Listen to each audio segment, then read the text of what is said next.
Alors bonjour à tous, j'espère que vous allez bien. Me voici de retour avec une petite vidéo, voilà, ce que j'ai écouté, retour d'écoute, on va dire. Un peu à l'arrache, mais j'essaye de pas trop faire des trucs à l'arrache parce que bon, j'aime bien être quand même cohérent avec ce que je dis, donner des informations succinctes, que ce soit aussi intelligent, au possible. C'est pas toujours le cas, je m'en excuse, mais bon, on fait ce qu'on peut parce que le temps est limité. Et puis faire des vidéos comme celle-ci, ça prend du temps, il faut de la réflexion. Moi, je peux pas juste parler de disques comme ça euh, à froid, quoi. Je trouve qu'il faut que je réfléchisse un peu parfois avant de dire essayer de pas dire trop de conneries. Mais voilà, donc quelques disques que j'ai écoutés dans les deux dernières semaines. Donc le premier, c'est un grand classique chez moi, ce disque-là. Euh, J'avais commencé ma chaîne anglophone il y a 13 ans, en 2011. Et une de mes toutes premières vidéos, j'avais commencé une série qui s'appelait Obscure Classics. Donc des classiques sur radar, si vous voulez. Et la toute première vidéo de cette série, c'était sur cet album-là, Magnums and Jars. Alors si vous ne connaissez pas, bon ben voilà, c'est un essentiel pour moi. Ian MacDonald et Michael Giles, ils étaient dans King Crimson. On les entend surtout sur le premier album, In the Court of the Crimson King. Donc Ian MacDonald, il joue de l'orgue, de la guitare, enfin plein de choses, du piano, du saxophone, la clarinette. En fait, c'était un multi-instrumentiste. Et puis Michael Giles, il joue de la batterie. Et donc ils ont fait un disque. En fait, ils se sont splittés. Enfin, ils sont partis de King Crimson. Ils ont voulu faire leur propre disque. Et c'est un disque hyper bien réussi. Et bon, je disais, j'ai fait une vidéo sur le funk folk récemment, et moi je crois qu'il y a des morceaux qui sont là-dessus qu'on pourrait inclure dans cette liste de funk folk, parce que c'est vrai que ça mélange beaucoup les genres, ça. Il y a du folk, il y a du prog, il y a du jazz là-dedans. C'est vraiment inclassable, quoi, comme disque, moi je trouve. Donc si vous avez jamais écouté Magnolia Jazz, vous allez prendre une claque sonique. Moi j'adore, c'est 1971.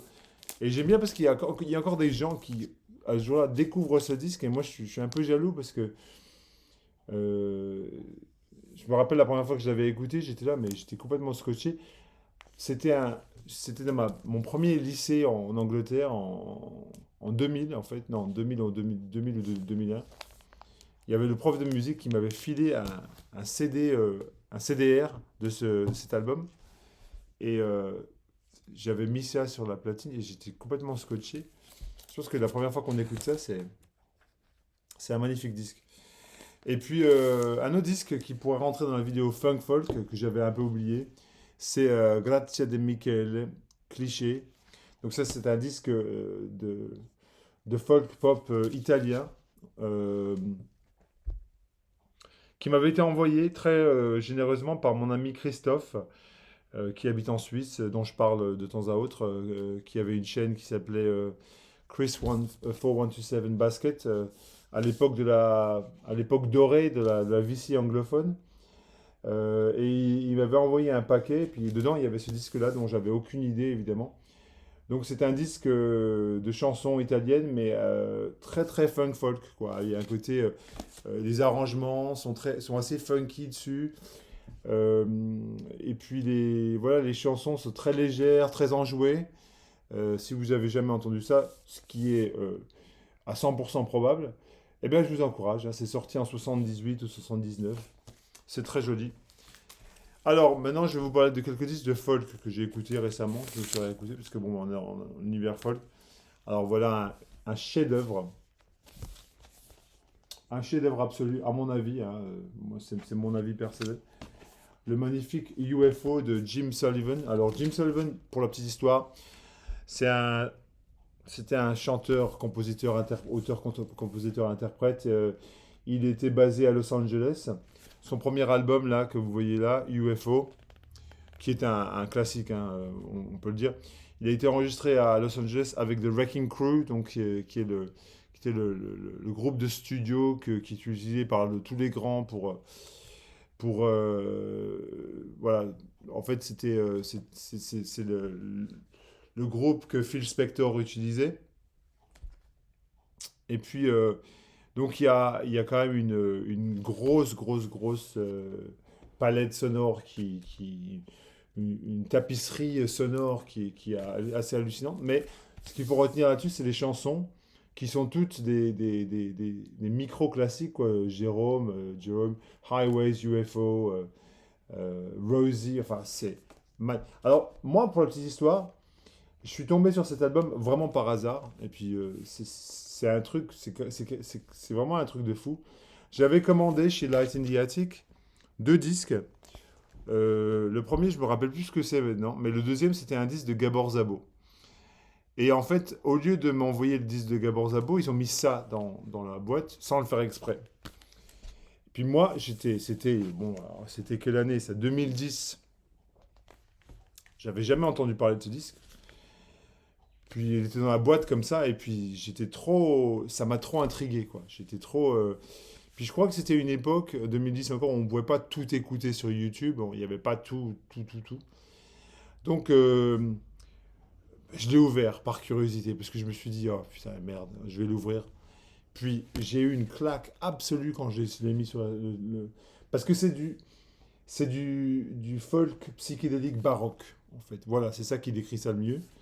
C'est bien arrangé, c'est super bien arrangé, ça date de 1970, 71, 70. Alors, Jim Sullivan, il a fait 2 disques, et puis après, il a pris sa voiture, il est parti dans le désert, et on l'a jamais revu. Il a disparu, il s'est évanoui dans la nature, quoi. Personne ne sait où personne ne sait. On a retrouvé sa voiture, et puis on l'a jamais revu. J'ai aussi réécouté Karen Dalton, In My Own Time. Ça, c'est un grand classique. Voilà, c'est pareil, ça pourrait rentrer dans le truc univers un peu soul folk, country soul. Enfin, il y a un truc qui est très soul là-dedans, je trouve, dans sa voix, c'est un peu, moi je la décris un peu comme la Billie Holiday du folk, quoi. C'est un peu ça, quoi. C'est Something on Your Mind, enfin, Katie Cruel. Je crois que c'était la chanteuse préférée de Bob Dylan à l'époque. Alors, vous avez qu'à écouter Katie Cruel, qui est une chanson traditionnelle euh, de folk anglais, quoi, qu'elle remet au goût du jour, absolument. Ça, c'est phénoménal, quoi. Je veux dire, c'est du folk intemporel, c'est sa voix qui fait tout, en fait. Sa voix, les arrangements, puis la voix. Alors, des disques pas chers et beaux et magnifiques que je me suis réécouté là. Donovan. Alors, est-ce qu'on parle de Open Road sur la VC? Jamais. Mais alors, par contre, c'est un disque magnifique, quoi. C'est un disque qui est sous-estimé, sous-évalué, et en plus du cheap hit, enfin, du disque pas cher à souhait. C'est un des disques qui vient après sa période, enfin, on va dire sa période dorée, tous ces disques psychédéliques. Puis les gens s'accordent à dire que Cosmic Wheels, c'est son dernier grand album. Mais ça vient juste après Cosmic Wheels, en 74, je crois, en 73, 74, par là. Et je crois que c'est un album qui est quasiment. Ah non, c'est 70, excusez-moi. 70, pourquoi j'ai 74? Ah non, c'est l'album que j'ai là devant moi qui est 74. Excusez-moi. Euh, mais je trouve que c'est magnifique à tout niveau. C'est juste un bel album. Il y a Ricky Tikitavi dessus, qui est une chanson un peu hallucinante. Voilà, People Used To. euh, Clara Clairvoyant, c'est super chanson. Alors voilà, ça me fait penser un peu. Il y a un côté un peu. C'est du folk pastoral psychédélique anglais, quoi. C'est tout, je veux dire. Mais celui-ci d'album, on en parle encore moins. Voilà, voilà un album de Donovan qui est inconnu au bataillon, qui s'appelle Essence. Essence. Voilà. Où on le voit, une espèce de gourou là, à genoux là. Moi j'adore cette pochette, c'est assez dépouillé. Il est, voilà, il s'agenouille, il nous fait un signe voilà, comme si il voulait nous remercier d'avoir écouté son disque. Ça, je crois que c'est ça le disque de 74, il me semble, ouais, 73, excusez-moi. Et, euh, et peut-être c'est ça que je voulais dire, que c'est ça le disque qui vient après Cosmic Wheels. Je crois que le disque là, il est euh, à la même période que Cosmic Wheels, et celui-ci, c'est celui qui est après. Bon, vous m'excuserez des conneries que je dis, hein. C'est pas toujours facile. Ça, c'est un album qui est enfin, moins régulier en qualité, mais il y a des superbes chansons dessus. Mais là, il tombe plutôt dans un côté plutôt folk pop. Plutôt, on est plutôt dans le truc soft rock, voilà, qui était au goût du jour à l'époque, hein. On voit il suit un peu le zeitgeist, quoi. Mais moi, j'aime beaucoup ce disque parce que j'aime bien les trucs comme Steely Dan, voilà, Crosby, Stills, Nash, enfin, des trucs comme ça qui peuvent paraître un peu bateaux, mais moi j'aime bien ce son un peu funky, un peu groovy, encore une fois, qui mélange les genres. Et ça, c'est vraiment un album qui tombe dans cette logique-là, pour moi. Puis il n'est pas cher, hein, vous pouvez trouver ça à 2 balles, hein, c'est rien du tout. Dixit, ce disque-là, magnifique, Wild Tales de Graham Nash, magnifique, magnifique, magnifique disque. Peut-être un petit peu en deçà de son album éponyme, enfin non, pardon, de son album, son premier album, Songs for Beginners, mais je trouve que c'est quasiment aussi bien. Mais bon, après, c'est une question de préférence. Moi, j'ai plus écouté l'autre album, Grave Concern, Wild Tales, Prison Song, enfin, c'est des superbes chansons. Donc ça, c'est deuxième album solo de Graham Nash de 1973. Un disque qui est voilà, pas cher du tout, hein. On peut trouver ça combien j'avais payé ça? 20 balles. Ouais, bon, bah, c'est pas cher. Et alors là, pour le coup, un trésor caché qui certainement plaira à beaucoup de gens si vous voulez écouter un album de folk absolument hallucinant dont personne ne parle, voilà, un album qui est super beau. Ian Matthews et If You Saw Through My Eyes. Alors ça, c'est un album de 71, 72, enfin par là. Et Ian Matthews, il me semble, il était dans Fairport Convention à une époque, il fut un temps.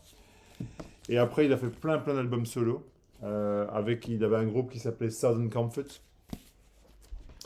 Ça, c'est des disques qui est sorti sur le grand Vertigo Swirl. Là, il y en a, je sais pas, peut-être 80 ou je sais pas qui sont sortis sur ce label, un truc comme ça.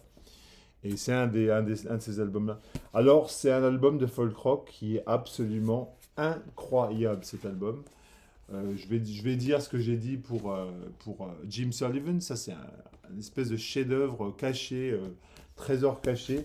C'est du folk rock. Il y a des moments, c'est très très dynamique, il y a des moments, c'est plus calme. Mais c'est super bien joué. La voix est incroyable. Les arrangements sont imparables. C'est un album enfin, je veux dire, je sais pas, si vous trouvez ça, pas trop cher, foncez, n'hésitez pas. C'est vraiment, vraiment, vraiment magnifique. Bon, j'avance. Un petit chien à théâtre à mon copain Joseph Isola, Todd Rundgren, que j'ai aussi a cappella.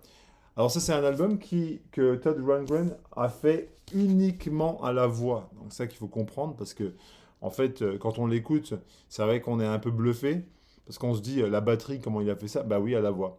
Donc c'est pour ça que le voilà devant son micro, et c'est son seul instrument. Donc tous les sons que vous entendez là-dessus, tout, y compris les sons d'ambiance, les batteries, les claviers, enfin tout ce qui a l'air d'être joué, c'est de la voix uniquement. Ok? Donc ça s'appelle a cappella. Alors, musicalement, j'aime pas tout dessus. Je vais pas non plus me ruer dessus et dire que le truc c'est du génie absolu. C'est du génie techniquement. Alors après, mélodiquement, ben, il y a des choses que j'aime beaucoup dessus, puis il y a des choses que j'aime moins bien. Il y a un peu de cet esprit un peu doo-wop qui, moi, me parle pas des masses, mais quand même, c'est un album très sympa, puis qui est pas cher. Alors un album, là c'est la série album un peu tordu.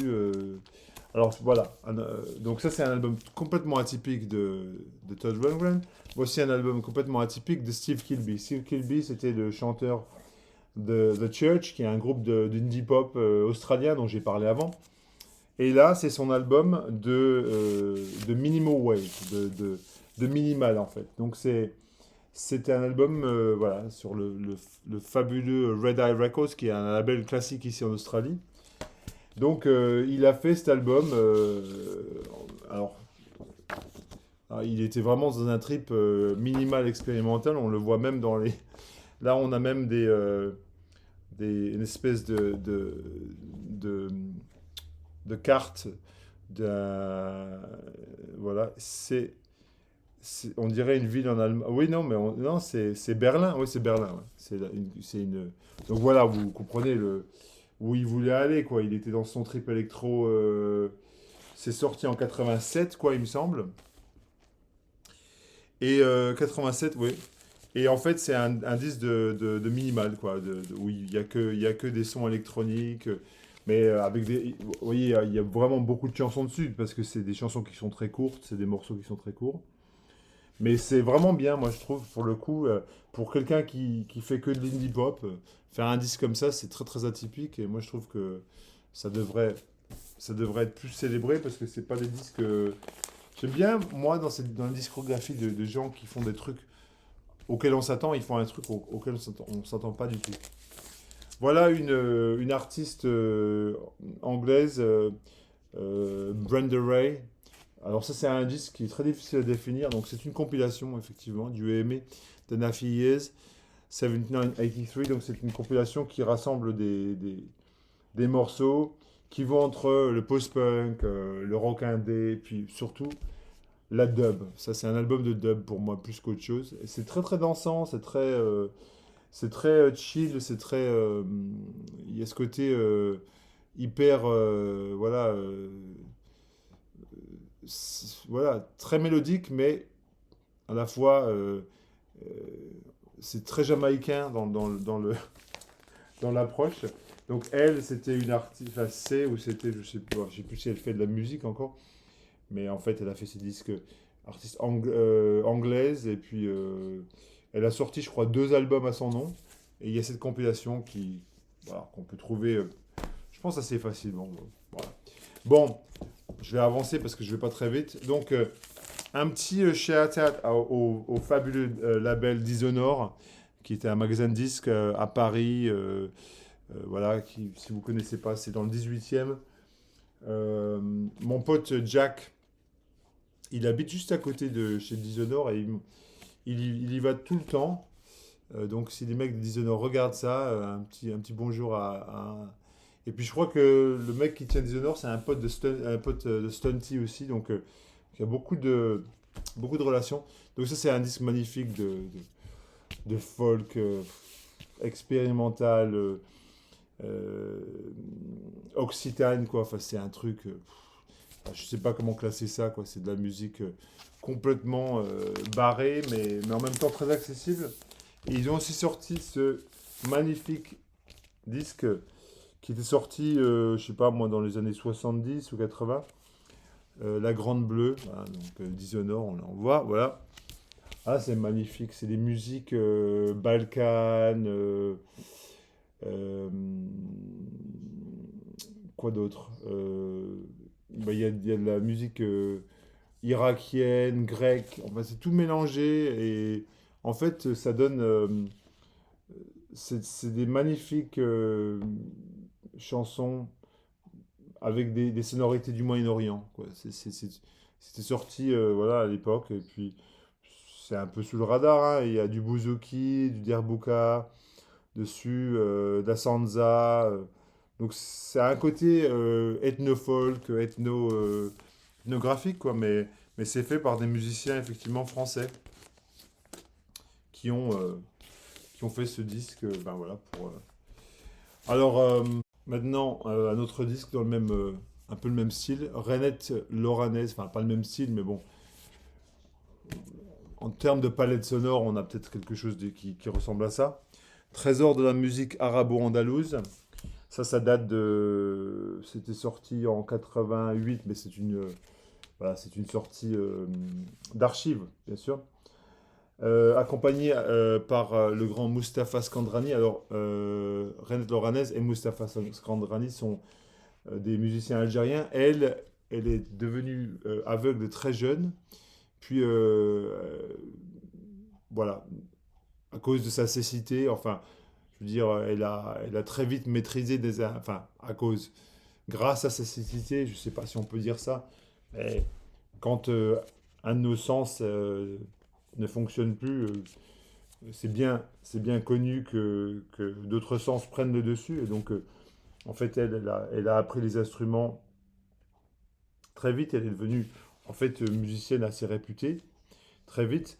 Et là, on a une collection de chansons sur lesquelles elle chante des magnifiques chansons traditionnelles qu'elle a arrangées elle-même. Voilà. Et où on trouve le superbe piano du grand Mustapha Skandrani. Alors ça, c'est un disque, je ne sais pas si vous habitez en France, vous pouvez choper ça assez facilement. C'est magnifique. Enfin, moi, j'adore. C'est juste... ça vous transporte dans des univers. Moi, j'adore la musique bah, du Moyen-Orient avec on va dire, je mets ça dans une espèce de valise Moyen-Orient, mais bon, après, c'est difficile à définir. Je veux dire, je suis pas spécialiste non plus. Idem pour ce disque-là, quoi. Voilà, voilà la sitar classique de Mohamed Sabdassi, donc du Liban. Donc ça, c'est juste de la sitar, donc qui est cet instrument-là, qui est un instrument à cordes dont on joue voilà, il y a énormément de cordes, je ne sais pas combien, mais vous pouvez voir. Donc c'est un son très aigu, très cristallin. Moi, c'est de la musique cosmique, hein, carrément. Moi, je vais le dire, hein, c'est carrément de la musique cosmique. Si vous aimez les trucs comme l'Araji, ça, c'est pas très loin de ça, quoi. C'est vraiment ce côté-là. Donc ça, c'est une très belle collection arabesque. J'aimerais bien tous les avoir, parce qu'ils sont pas très chers, en fait, à avoir, ces disques. 74. J'en ai que 3 ou 4 dans cette collection, mais j'aime beaucoup cette collection. Les notes de pochette sont hallucinantes. Enfin, c'est vraiment les disques qu'on aime beaucoup, qu'on adore acheter, qu'on adore trouver, parce que c'est magnifique. Euh, alors voilà, pour rester dans le côté un peu Moyen-Orient, voilà un super disque de jazz fusion. C'est de la fusion entre la musique voilà, du Moyen-Orient et puis du jazz. Donc on a Ahmed Abdul Malik qui joue du oud, un musicien américain. Et puis il est accompagné de Johnny Griffin au saxo qui a joué notamment avec Coltrane, enfin avec plein de... Puis on a par exemple Bilal Abdulrahman au Douf qui avait un groupe, aussi un super groupe dont j'ai le disque aussi du East New York Ensemble Music qui est absolument hallucinant. Donc ça c'est de la musique vraiment de fusion entre voilà, musique orientale et du jazz. Euh, je peux pas plus vous expliquer ça comme ça parce qu'il faudrait que vous écoutiez et puis que vous vous mettiez dans l'ambiance. C'est juste magique. Alors, j'ai sorti ce disque brésilien, Matita Pere, l'album de Antonio Carlos Jobim. Alors ça, c'est un de ses chefs-d'œuvre. Et puis en plus, c'est un disque qu'on trouvait super pas cher ici. Moi, je l'avais trouvé à 1 dollar dans un bac, quoi. C'était vraiment un disque à rien du tout. Magnifique, 1972, des chansons traditionnelles, arrangées, avec ce côté baroque, brésilien, délirant. J'adore. C'est excellentissime. Puis je vais finir avec quelques disques. Ben, je suis dans le côté brésilien, ben, je vais continuer. Donc le Brésil, comme chacun sait, ça avait été colonisé par le Portugal. Et un autre pays dont on parle très rarement, c'est le Cap-Vert. Voilà, voilà 3 disques absolument hallucinant du Cap-Vert que j'ai ramené du Portugal au cours de mes deux voyages là-bas. La première fois que je suis allé au Portugal, j'ai acheté ce disque de Luis Moraes. Donc ça c'est le musicien du Cap-Vert. Alors il faut savoir au Cap-Vert qu'il y a deux genres musicaux principaux, c'est la coladera et puis le morna. Donc voilà, vous voyez entre parenthèses. Euh, donc voilà, ce sont des fusions de musique traditionnelle, de- voilà, de groove, de funk, voilà, c'est de la musique c'est de la musique dansante, ok? Et donc ce disque-là, c'est un disque assez culte en fait, Fantasia. C'est un disque qu'on trouve partout au Portugal pour pas cher. Et puis quelqu'un l'avait acheté d'ailleurs en 1972. J'adore quand il laisse des signatures comme c'est d'ailleurs, ça donne vraiment un. Donc j'ai écouté ça et j'ai beaucoup aimé. C'est très dansant, c'est très. Il y a ces instruments traditionnels qui amènent cette couleur particulière. Puis après j'ai écouté ça. Celui-là par contre je l'ai ramené du Portugal cette année. Enfin, bon, j'y suis allé l'année dernière donc cette année. Donc Mwangolé, Evolução Africa. Donc pareil, c'est un disque du Cap-Vert. Alors pareil, c'est Luis Moraes figure sur ce disque. Alors là, on a un côté plus, c'est beaucoup plus funky et beaucoup plus arrangé que le premier disque là. Et c'est magnifique. Moi j'avais acheté ça, je vais vous dire la vérité, acheté ça à l'aveuglette. J'étais au marché aux puces à Lisbonne et puis je suis tombé dessus. Bon, il n'était pas donné, hein, c'est pas un disque qui était, que j'ai pas trouvé à 2 balles, hein, on va le dire. Puis je savais rien, puis j'avais pas moyen d'écouter, puis je me suis dit bon moi je vais le prendre. Tu vois, on vit qu'une fois, comme dirait l'autre. Et en fait, je me suis pas trompé parce que c'est un des grands disques du Cap-Vert. Et pareil, celui-ci aussi, je l'ai acheté à l'aveuglette. Pareil, sur le même marché à Lisbonne, Feira de Ladra. Et ça, des trois, je crois que c'est le disque que j'aime le plus, qui est le plus funky des trois. Donc c'est Manino Ma Voz de San Nicola. Donc ça c'est le nom de l'artiste, hein. Et puis voilà, ça vous le dit derrière, ça a été arrangé par Maninho, qui est ce type-là. Alors super funky, enfin c'est un disque délirant, hein, c'est super super. Mais bon après c'est pas des disques très accessibles, hein, on va dire la vérité. Ah ouais, je vais finir avec, j'ai deux trois disques de jazz là, et puis on va finir hein, parce que. Alors voilà un disque que j'ai acheté il y a quelques semaines. Euh, Pareil, en espèce de blind buy, en espèce de mode aveuglette. Il était à 10 balles, quoi. Il était vraiment pas cher.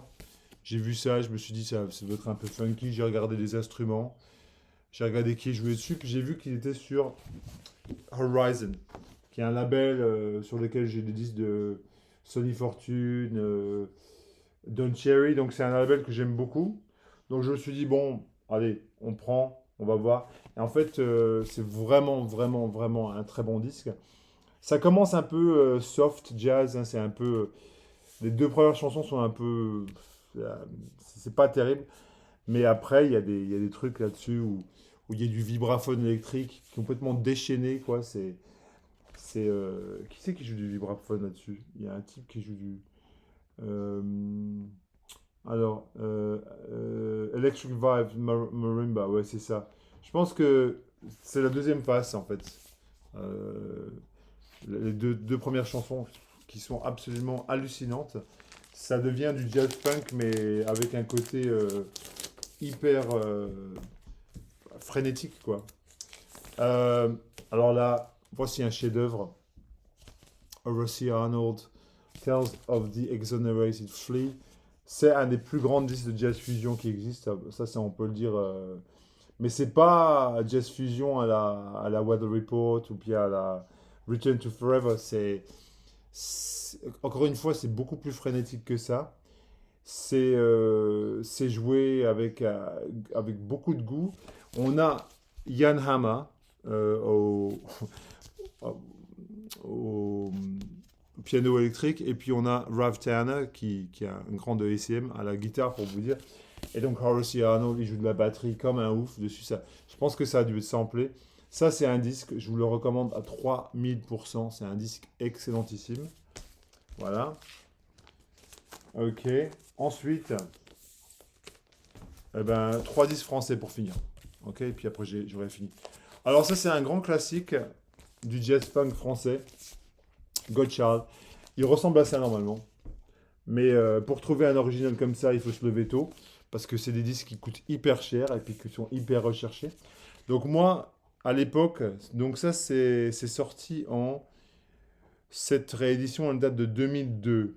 Mais moi j'avais acheté ça, je pense, je, je- je vais m'avancer, mais je dirais peut-être vers 2010, j'avais acheté cette réédition, je pense, 2010.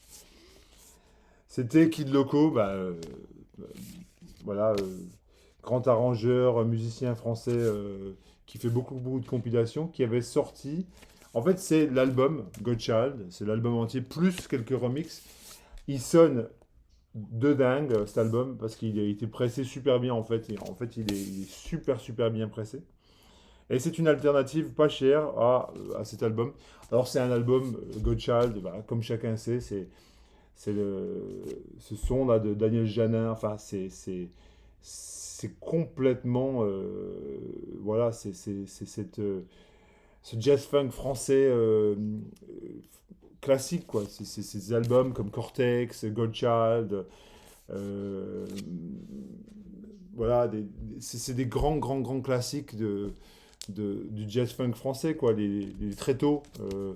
Donc, enfin, tous ces groupes. Big Julien, enfin, je sais pas si vous connaissez bien le jazz funk français de l'époque, des années 70, mais il y a quand même des références, et ça, c'est une des peut-être 3 références essentielles. Donc voilà, si ça vous tente, allez écouter.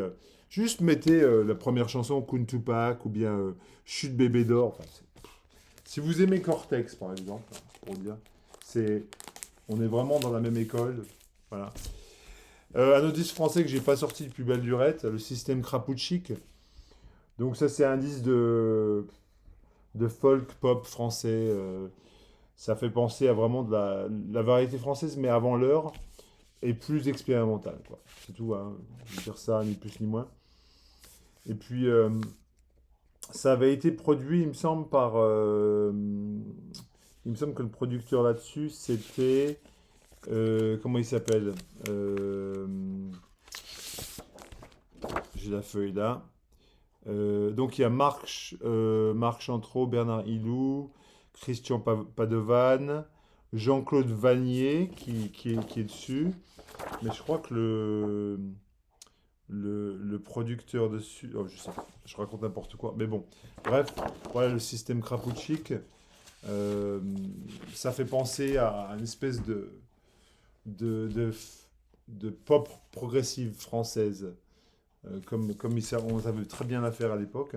Si vous aimez Christophe par exemple, ça me vient à l'esprit, ouais. Un truc comme ça. Puis le dernier, c'est un disque de prog, pur et dur. Ça fait des années que j'ai ça sur mes étagères. C'est un disque de prog français qui est assez dur à trouver d'ailleurs. Ça, c'est très prog symphonique. Moi, j'aime pas du tout ça normalement. Mais je le garde quand même parce que j'aime bien ce disque. Sorti sur Crypto Arcane, label d'une ville tout proche de là où je viens, moi, Belfort. Moi, je viens de peut-être 10 kilomètres de cette ville. Donc, c'est quand même. Voilà, c'est. Alors, ça a été produit par Jean-Pierre Massiera. Ok. Voilà, pour donner le contexte. Superbe album de rock progressif, symphonique, complètement hallucinant. Mais c'est pas mon genre de musique de prédilection, mais moi j'aime bien ce disque quand même, donc je le garde. Voilà. Donc voilà, merci à tous. Et puis ça a duré un peu trop de temps, mais bon, écoutez, j'ai plein de disques là, donc j'espère que vous aimerez. Laissez-moi des commentaires. À bientôt.